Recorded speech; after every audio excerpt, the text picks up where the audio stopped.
Hello students, आप सभी का हमारे इस यूट्यूब चैनल में स्वागत है। स्टूडेंट्स, हम मल्टीवेरिएट कैलकुलस का पेपर सॉल्व कर रहे थे और क्वेश्चन नंबर 1b पे हम पहुंच चुके हैं। ये है compute the slope of the tangent line of the graph. ये है हमारे पास to the graph of f x Y equal to ये at p 1 - 1 2 in the direction of x Z plane and y z plane.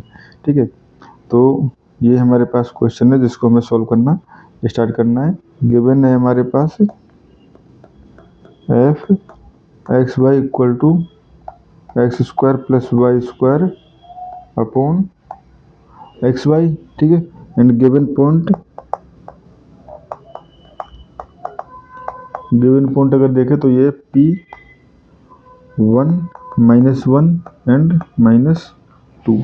ठीक है, तो अगर हम Z की वैल्यू देखें तो बेसिकली इस पॉइंट को वेरीफाई करके देखें।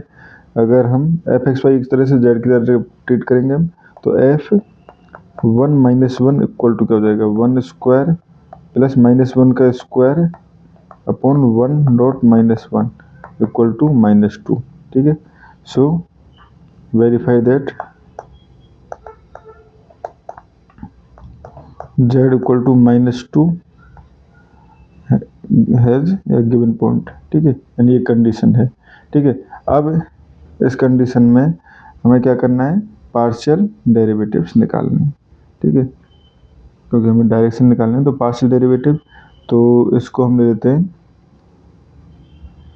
F x Y equal to x square plus Y square upon x Y. ठीक है, तो del F upon del X, del F upon del X, तो पहले एक्स वाई को छोड़ा, ऊपर वाली टर्म का हुआ तो 2x minus x square plus Y square को छोड़ा, इसका हुआ तो y अपॉन एक्स वाई का होल स्क्वायर।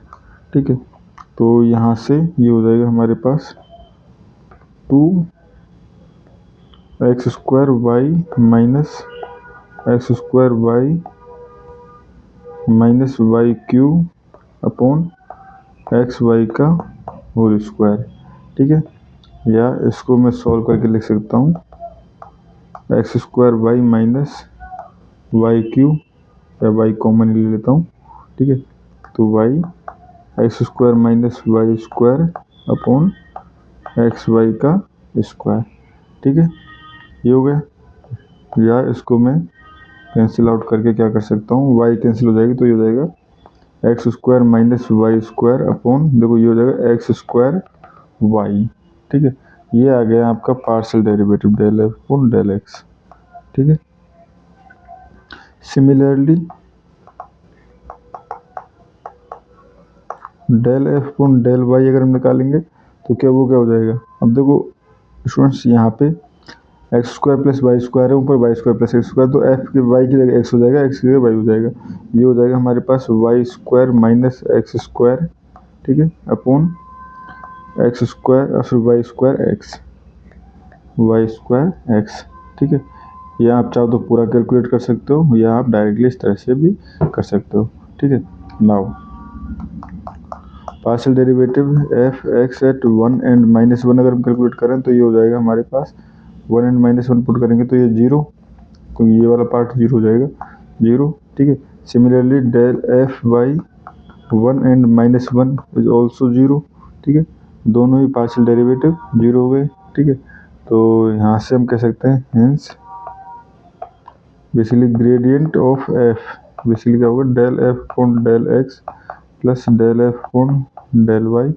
ठीक है, यहाँ आप इसको इस तरह से भी लिख सकते हो, ग्रेडियंट ऑफ एफ एट हो जाएगा 1 एंड -1 इक्वल टू दोनों ही del F upon del x and del F upon del Y.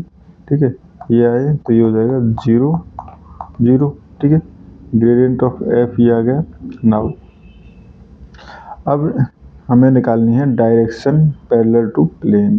ठीक है, तो फर्स्ट क्या था, parallel to X Z plane. ठीक है, तो एक्स जेड प्लेन की बात करें तो यहाँ पे क्या हो जाएगा, एक्स जेड प्लेन मतलब कि direction vector along x vector along x axis, ठीक है। तो ये हो जाएगा u वेक्टर इक्वल टू 1 0, तो directional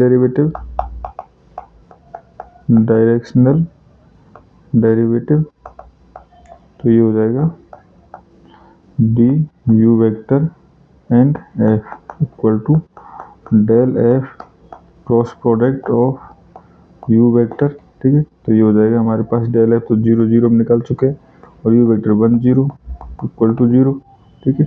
similarly parallel to second part था, parallel to y z plane, ठीक है। तो यहाँ पे y z plane direction vector along y axis, ठीक है। तो यू वेक्टर इसके लिए क्या हो जाएगा 0 एंड 1, ठीक है।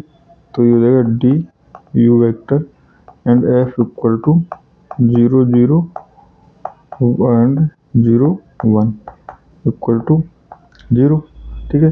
तो दोनों के लिए हमारे पास स्लोप ऑफ डायरेक्शन जो है, स्लोप इन डायरेक्शन